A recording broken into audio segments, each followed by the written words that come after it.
My name is Uchenna Michael Abali, and we're going to be looking at the 5 project management process groups.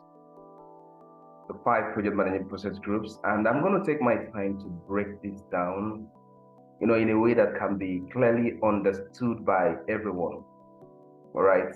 So if you just joined us for the very first time on my YouTube videos, I really want to welcome you. You're highly welcome. Salam alaikum, namaste, and the rest of them. Yes.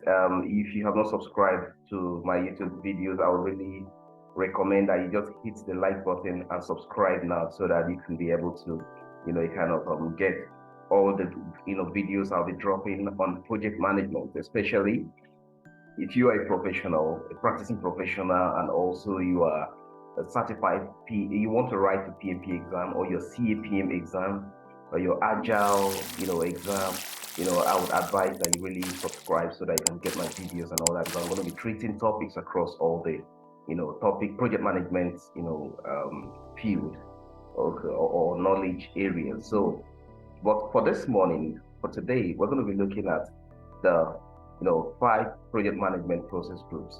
Okay. So, and the 5 basic steps. There is no, it is not really I wouldn't say that this is so difficult to understand. It is not rocket science. It is something you need to sit back, think about it critically, and understand this process group. And the beautiful thing about this is that with this, you can actually apply this across all your projects. Okay, it's something that happens across projects. The essence of this is so that we can get it all right in our projects, and get it all right also in operation. Before I go on, I want to say something about project management. Most times people feel project management profession is just for people at the construction industries, people handling projects. But the fact is that is this: the project management profession is for everyone. Okay, you can apply the project management skills and principles at home. Okay, you are the head of the family, you are a mother, you have your personal private businesses. You can actually apply these principles, and then it's really going to work out for you. And also you have your personal business as well. You can put this into play. All right. Then also you're working in organizations. The project management profession is becoming very popular globally, and that is why you need the skills. And today, in our world of today, you discover that most industries are on the lookout for those who are certified professionals in project management. This is because with these people bringing in their skills, their knowledge, and everything, strategies they've learned in project management, effectiveness and efficiency is actually guaranteed in the organization. And that is why you don't want to employ somebody who doesn't know what to do. And that is why it's very important you go for people who are actually certified. So this morning, without wasting much time, I'm just going to look at 5 process groups in project management. And these 5 process groups in project management, I'll just look at this. If you look at this, we have, just like planting a tree. At the first instance, you have the initiation. Sorry, the IN, is actually cut out, but what we have there is initiation. All right. It's the ideation process in project management, where you begin to talk about, how we're going to initiate this project. All right. How we're going to come up with this project. We're going to start off. Where we're going to start off. That's the initiation process. Already you can see that, the soil has been dug, and then the seeds have been planted, have been thrown into the soil, and then covered also. Then also you have the planning stage. At the planning stage, you see that, it's already budding and it's coming up. And then the execution stage, you can see that something is actually coming up reasonably. And you can see there's an air of hope at that point. All right. Then also you see the monitoring and controlling. You don't want to start something without checking if what you're doing is actually in line. That is the essence of monitoring and controlling. And finally, there's going to be a closing point. In every project, there's going to be a closing point. So these are just the 5 things we want to look at this morning as we proceed in our project management, training and tutorials. Now, this morning, 5 basic processes in project management. Number 1, we have the initiating process. We have the planning process. we have the executing process, and then the monitoring and controlling process. Then finally, we have the closing process of the process groups. Okay, so now today we shall consider what happens, all right, in each of the project management process. What happens in each of the project is very important. Something you need to find out what actually happened in each of the phases. In the initiative phase, what am I supposed to do? What is going to happen at that point? All right, in project management, and then in the planning stage, what is going to happen? What am I expected to do in the planning stage? Because it's going to come out in your PMP exam, it's going to come out in CAPM exam, and also as a practicing professional, most organizations are already adopting the system, and they want somebody who understands how things work, how these things work. So you need to know about this. So we shall consider what happens in each of the process and project management processes. Now, in the initiating process, that's the first process, initiating. All right. The first thing you see that the project manager is selected and assigned. Okay. First of all, you don't just jump into a project as a project manager. You have to be selected and you need to be assigned. All right. Then the company culture is considered. You have to consider the culture of the company. How are things done in this company? What is their nature of operation? Their system of operation, their system of management, the project life cycle in use in this company. You need to understand that. Okay, the processes, procedures, and historical information are also considered, meaning that you have to look at the process of operation in the company, procedures, and then you have to make reference to historical information in relation to the project you want to actually execute. Then also, large projects are divided into smaller phases. If you cannot divide into smaller phases, they can go ahead and divide them into smaller projects. Yes, so that is in the initiation. So you have to sit down, go back to your drawing board, sit down and draw out a workable, feasible plan for you. Now, you have, if it's a very large project, you can't just go ahead. There's going to be a lot of confusion. So to avoid the confusion, not of complexity, all right, it will be very important, okay, for you to break down the project either into phases or into other smaller projects, depending on, the capacity or, the capacity of the project as it may be. And also, you need to understand business case and benefit management plan. All right, you need to, in the initiating process, you don't want to go into your project without understanding the vision behind the project. Yes. So in our previous study, I talked about the pre-initiation project, and in the last video I talked about project selection techniques. Okay, so one of the techniques is that you have to do some analysis. Now in the business, we have two documents here. Understanding the business case. Business case is one of the documents. Most people call the business case the feasibility study document, okay? Or they call it the business plan. It's still the same thing. Your business plan, your feasibility study document, your business case is just the same thing. It's just a document. It's a document that tells you, all the potentials in the project. It tells you, the benefit of the project, okay, in relation to the business environment. Okay, is it going to be profitable? Is there going to be any profit in this project? Is it going to be beneficial in this project? It could be a business project, it could be any kind of project. So the business case tells you everything about the project. And also we have the benefit management plan. The benefit management plan tells you the owners of the benefit. It tells you also that, this is how we can actually sustain the benefits in this project. It's not just about writing down the benefit.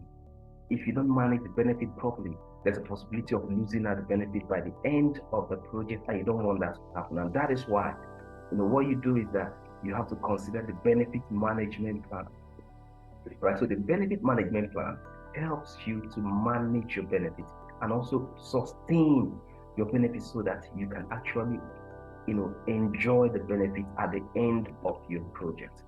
And that is not all. Okay, in the process, initiating process also, you have to develop your project chapter. The project chapter is a document, all right? It's a document of authorization.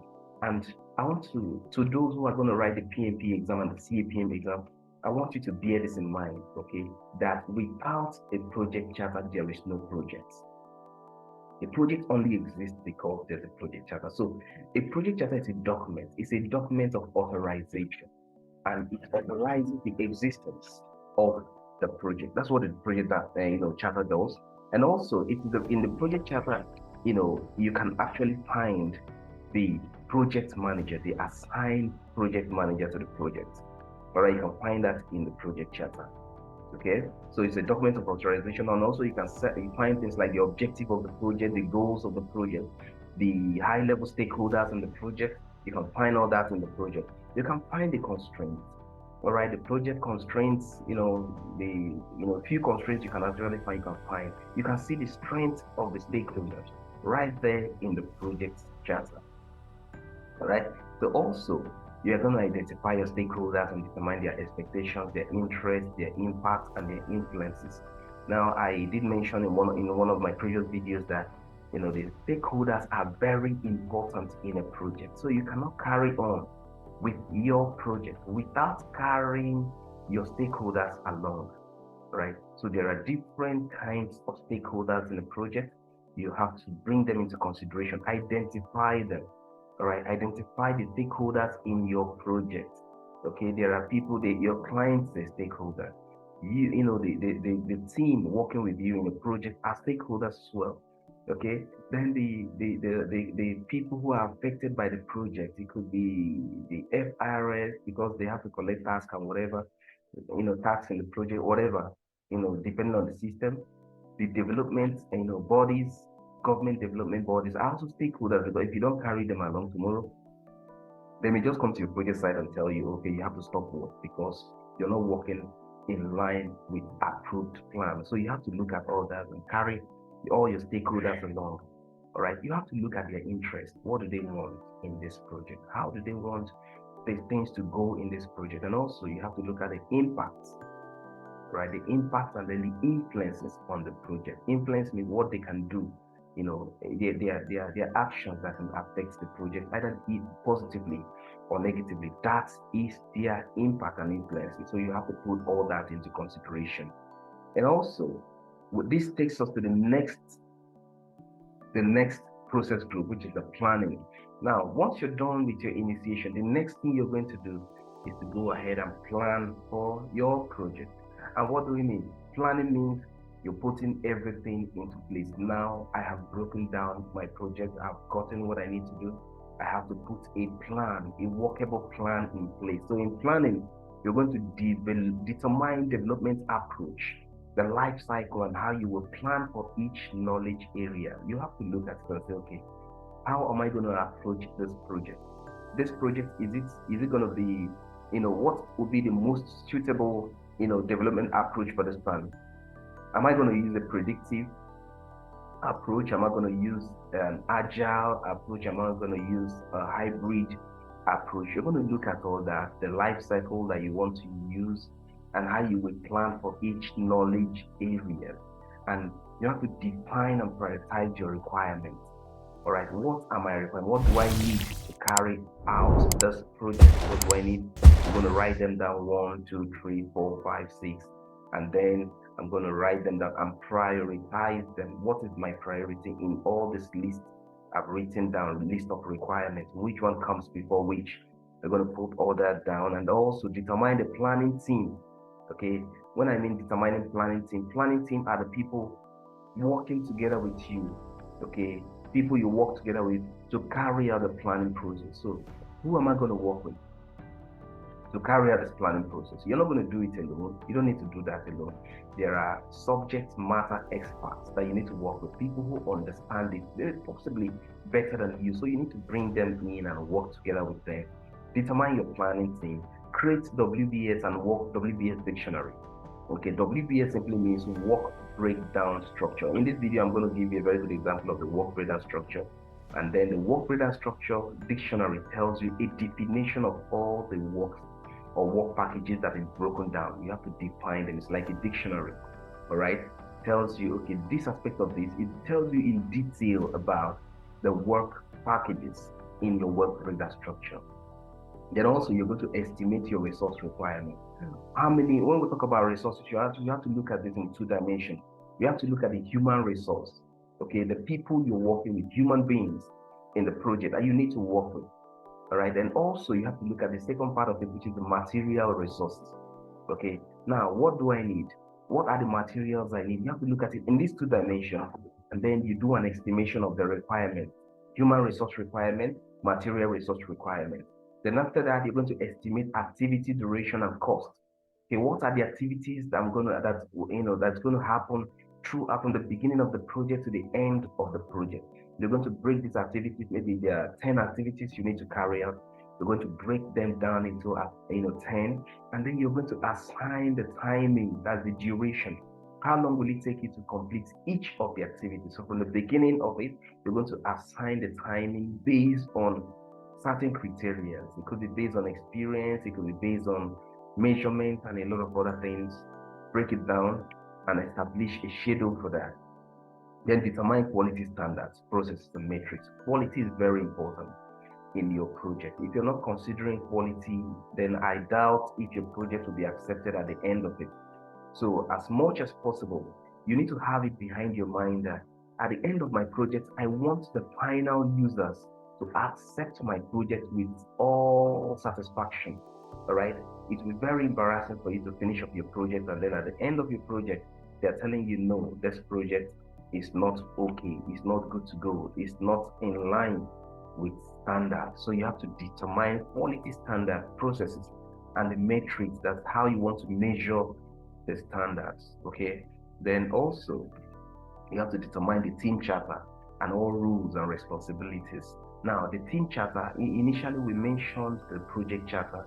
The project charter is different from the team charter. Most times, students get confused about the difference between team charter and the project charter. The project charter is, like I did mention before, I say the project charter is an authorization document, all right, authorizing the existence of the project.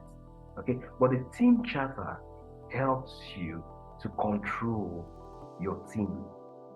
Okay, the team charter is like a bylaw, a norm, all right. That is, the whole team will have to come together, sit down, and say, what are we going to do? Okay, we need to avoid crisis on site. Most times you have it in your organization that if you fight with anybody, you're going to be sacked or something.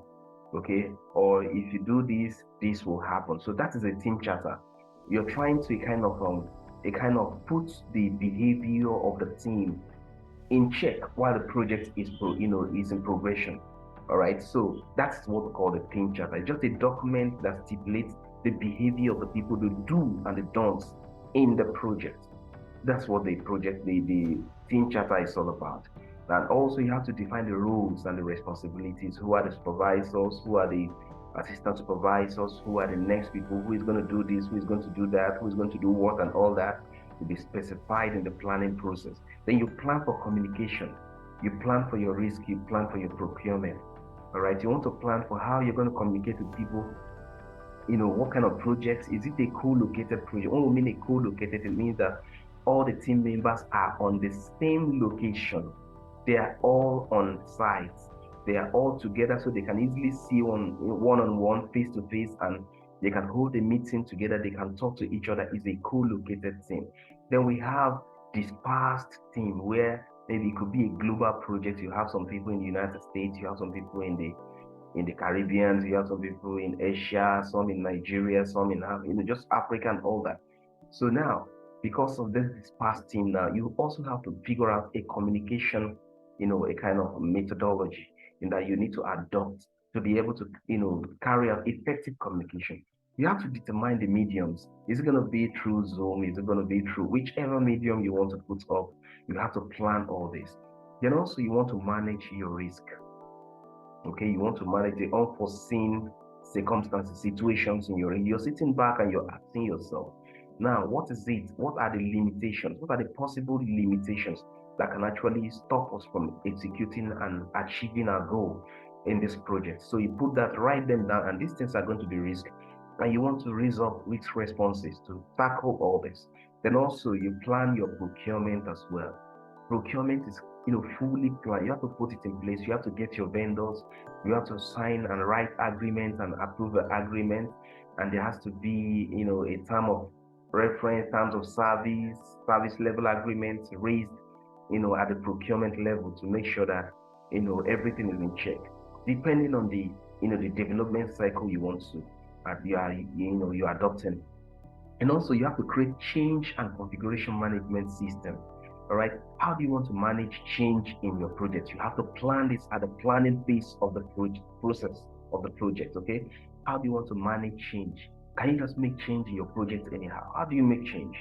Okay, there's an issue on site and you want to make change. You just go ahead and make change without carrying your stakeholders along. Now you have to put this into consideration. Already, there's what we call the integrated change control in the predictive project management methodology. And that tells you that you can't just make change except you get a change approval. Change request. You have to raise a change request. And then once that is done, you have to get approval either from the change control board or from any assigned authority that is charged with the duty of approving change requests. And also you have to manage plan your configuration management. What I mean by configuration, in project management, configuration management talks about the various versions of your project management plan. All right. For instance, you've come up with the first project management plan. Then along the line, something went wrong and you feel changes has to be made, and then a change request is raised, and then change request was approved, and then you have to effect a lot of changes in your project management plan. You have to make sure that you have to plan. That means you're coming up with a new configuration of the project management plan, different from the initial one because of the changes you have made. You have to plan so that everybody can be in the picture of the new updates that have been made in your project management. So you have to plan all that. You have to develop realistic and sufficient project management plan and baselines. Okay, you have to sit down. You don't need to do a half-baked planning, because if you come up with a half-baked planning, then you might not be able to, a kind of you might not be sure of effective delivery of your project. So that is why you need to sit down and make sufficient project management plan, and also establish a baseline. Baseline is like a control. A control is something you cannot go against. That's the baseline. For instance, you have designed your cost and say the cost of this project is going to be 500,000, between five. It's going to be a range. It will always be a range. You can say, okay, the total budget for this project is going to be about 500,000. All right, 500,000 naira, for instance. And then you said we cannot go beyond 550,000 or 450,000. It should be between that range. Okay, then there's going to be a general agreement by all stakeholders, and that will be signed. And once it is signed and approved, it is called a baseline. It is the cost baseline. And also for the schedule, you're saying that, okay, now this project is going to last for 30 days, nothing more, nothing less. Then you sign. All stakeholders agrees and sign. That is the baseline. All right. So you have to determine a realistic baseline, not something you have to come up with something that is very workable. So that is done at the planning stage. Then you gain formal approval of the plan. All right. So you don't just design your plan and just start executing. You have to make sure that everyone, all authorities, the key personalities and stakeholders are actually in agreement with your plan, and they have approved and signed. Then once that is done, then you know that your plan is good to go. Then you hold project kick-off meeting. That's the first thing you do before you commence with your project.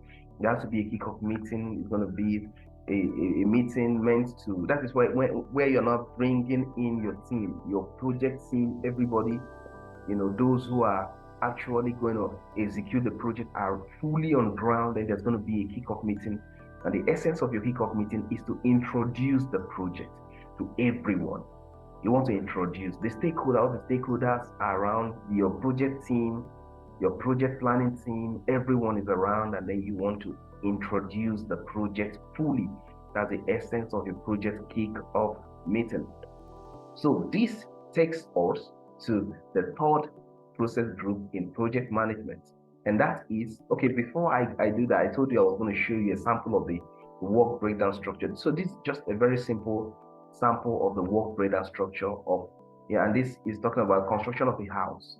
All right, so you can see the different this house as a whole, because the title of the project is the construction of the house.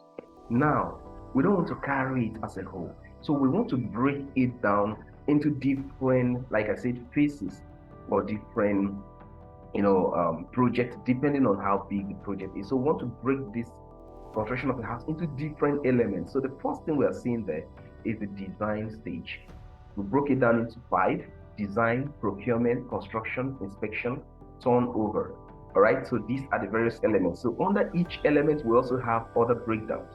So under the design, you have the permits and the drawings. Then under the procurement, we have electrical, plumbing, HVAC.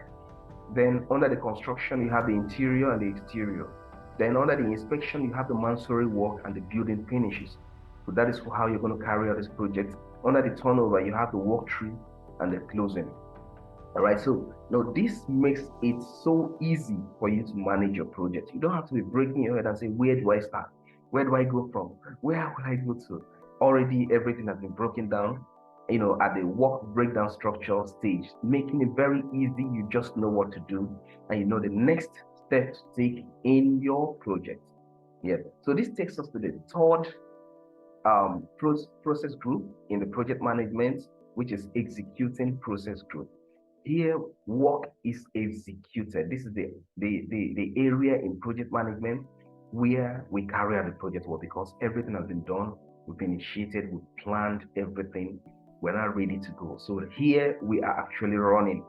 All right, so the work is executed according to the project management plan. All right, then we gather the work performance data. While work is going on, you want to measure daily the progress of your work. So you're going to gather your work performance data. You're going to implement only approved changes. I told you that change request will be, if you want to make changes, you're going to raise a change request. Then if the change request has been approved, you're going to implement the change request. We only implement change requests that have been approved. All right, so also, you're going to follow the processes. We have the processes. I just showed you the work breakdown structure is the process. You have to follow the processes. Then you have to perform quality audit and issue quality reports. All right. So we have to look at quality assurance. All right. How we're going to perform quality. All right. Quality audit.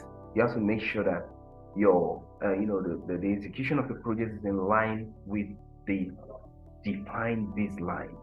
All right, there is measurement, baseline. Okay, performance measurement baseline that you are supposed to follow. And the essence of that is that you are looking at the initial plan, and then you're looking at the initial plan, and then you're also considering, the work in progress.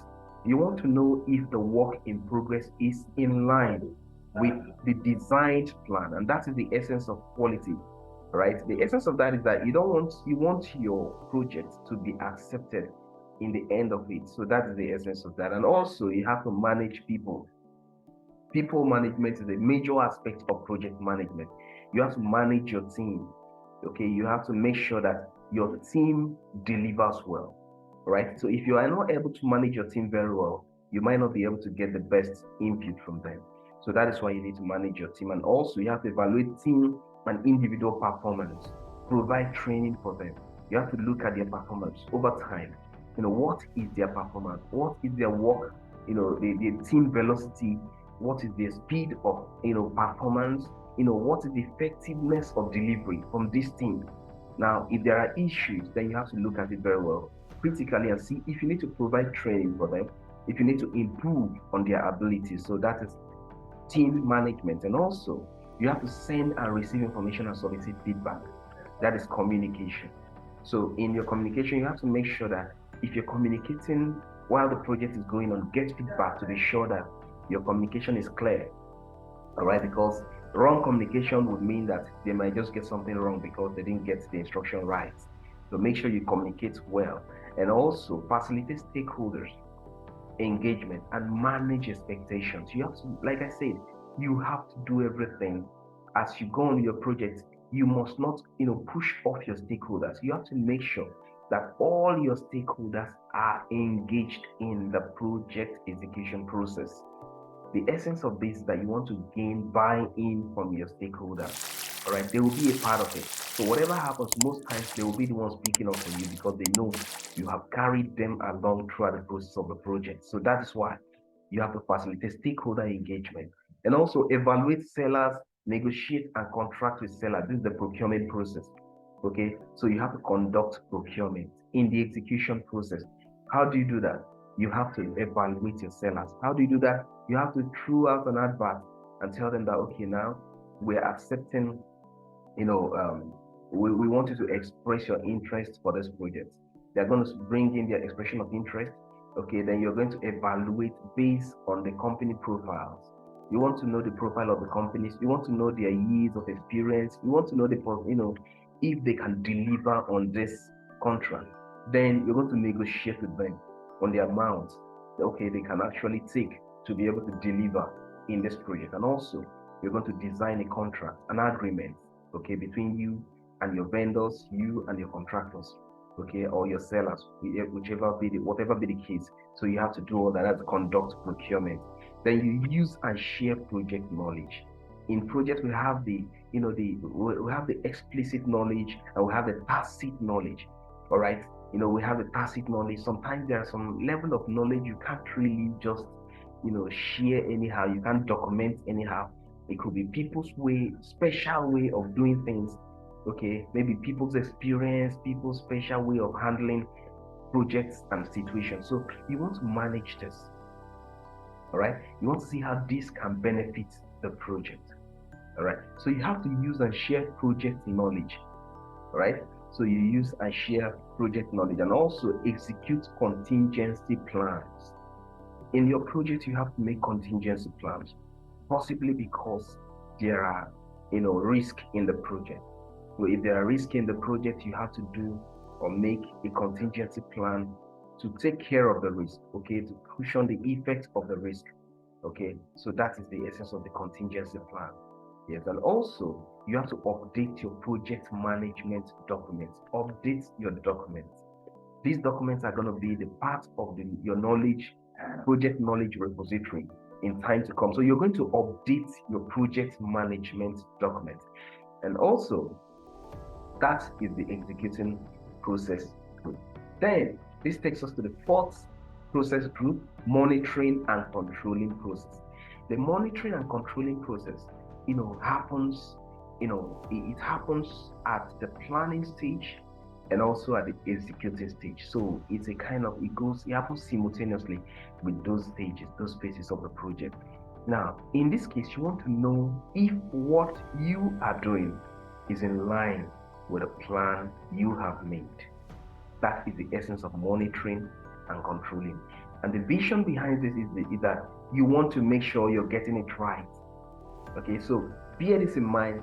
You don't just put up a plan and allow it to roll without monitoring it. So you want to make sure that while your plan is running, you are even checking to know if this plan is really okay where the project is going. So if you need to make some changes, this will be determined at this phase of the project. So you have to monitor and control. Take action to monitor and control the project. You measure performance against performance measurement baselines. All right, you have to check your performance. Now you have your plan. You're saying that, okay, I'm going to spend 500,000 in this project. It's going to run for 30 days. Then I'm hoping that at the 15th day of my schedule, I would have spent like 250,000. Then now at the 15th day, you're going back to check if you've spent exactly 250,000. Then if at the 15th day you discover you've spent 300,000, there's an issue that needs to be addressed immediately. So that is the essence of monitoring and controlling. You analyze and evaluate data and performances. You're going to analyze and evaluate, but you shouldn't wait for it to go to your 15 day. It's advisable you make it a daily check. Let it be like a daily check. Have everything on you as much as possible. You want to have a daily monitoring system where you can easily discover lapses or challenges in the project and address them at the right time. Okay, so you have to get to the data, performance data, the work data, analyze it to help you know and have a better view and understanding of the performance of the project. Then determine if variance warrant corrective action or other change requests.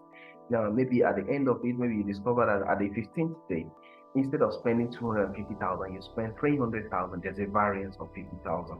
Then you have to look at it and see if you need to make, if there's a need for corrective action, okay, or there's a need for other change requests. Okay, it could be that the budget plan you have made, okay, is not feasibly okay. Then you can actually say that, okay, possibly we need to request for more funds if there's a need. If there is no need, then you have to look at other options. There are so many options in project management that you can actually adopt to be able to correct variances in project performance, and also perform integrated change control. All right, so I say that you can't just make changes in a project without going through a process of change control. All right, so the process is this: if in your project somebody discovers that there is a need for a change in the project, the first thing is going to be that the person is going to raise a change request. I'm requesting for this change. It's going to be written down. Okay, it's going to be in a written form, a change request form, and then this will be taken. The first thing you're going to do as a project manager is that you're going to evaluate the impact of the change request. How is it going to affect the performance of the project? All right, is it going to affect our baseline? Is it going to do this? Then you note down the impact of that change request and take it to the change control board if there is any in your organization. If there is no change control board, then there's definitely going to be an authority in charge of approval. Then you take it to the authority, and then they'll look at it, and then they'll see the analysis you have done on the impact of that change on the project.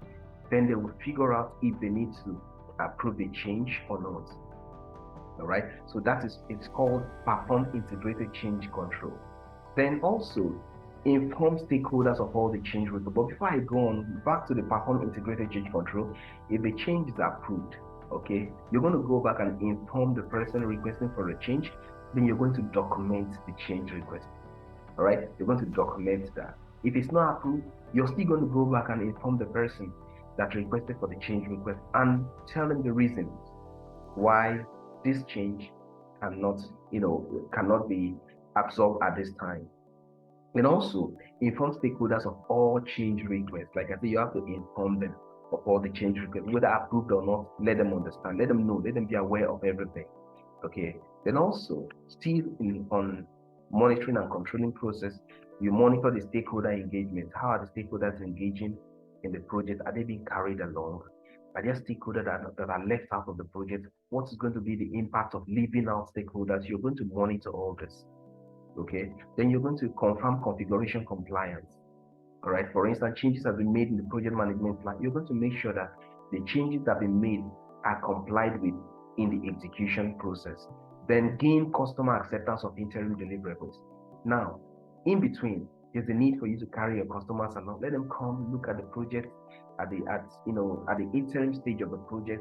Let them look at it and feel, okay, now I think these things are going on well. Or maybe let them look at it and feel, no, this is not what we actually agreed, okay, on. So allow your customers to come in, let them gain acceptance of the interim deliverable. It's going to help you and it's going to save you a lot, okay? Then you perform quality control. You want to perform quality control. Quality control is done, at the end of every deliverable. You want to make sure that this deliverable is in compliance with quality. So that is quality control.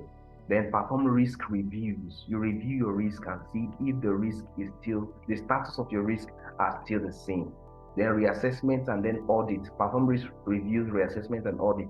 You have to, all the identified risk at the beginning of the project, you have to keep them in check and constant assessment to make sure that, to understand the condition of the risk. And you need to know when the possibility of occurrence of all the risks, depending on the type of risk.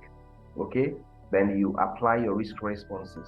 But then your risk will have to be audited to check if the status of the risk is still the same as initially planned. And also you have to manage your reserves. Manage your reserves. You have the contingency, reserve, then you have the management reserve. So you have to manage your reserve. Okay. If the contingency plan that was made, if the risk that gave rise to the contingency plan is no longer relevant and necessary, you need to go back to your reserve and take off the responses or the amount of money that have been assigned to take care of that risk. Just take it off because the risk did not occur, so it's no longer necessary. Yes. So evaluate use of physical resources. You have to evaluate the use of your material, the use of the physical resources, the use of the equipment. If there's an equipment breakdown in the course of a project, it's going to affect your schedule. So you have to make sure that the performance, you have to check the performance of all your equipment, the quantity of material available. You have to make sure, not just immediate, you have to do it ahead of time. Be proactive about your planning so that you don't, the situation doesn't come at you unaware. So you have to make sure that you put all these things in check. Okay, so this diagram here is a clear, a kind of explanation of the monitoring process. So you can see that the monitoring process is happening simultaneously, with the planning and the execution process. Okay, the planning and the execution process. Then also, finally, you have to close your project. Closing of your project is the final thing that happened in the process group.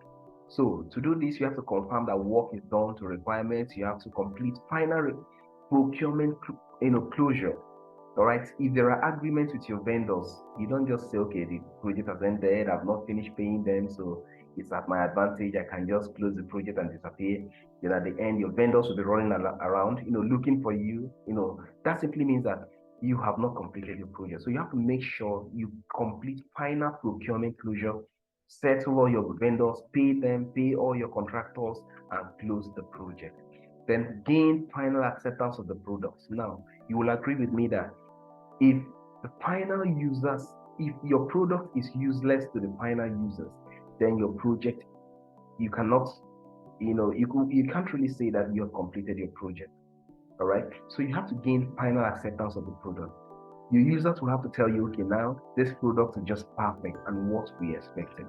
So that is very important. Then a complete final closure. Okay, complete final closure. Then hand off completed documents. You have to hand off all the documents. At the end of the project, you're going to sign the project completion document that tells you that this project has been completed. Then you hand it off, and then the stakeholders will also sign that yes, this project has been completed. All right, everyone will sign. There's going to be an approval saying that okay, this project has been fully completed. Then solicit customer feedback about the project. Get the feedback. You want to know how they feel about the project. That tells you, it gives you confidence.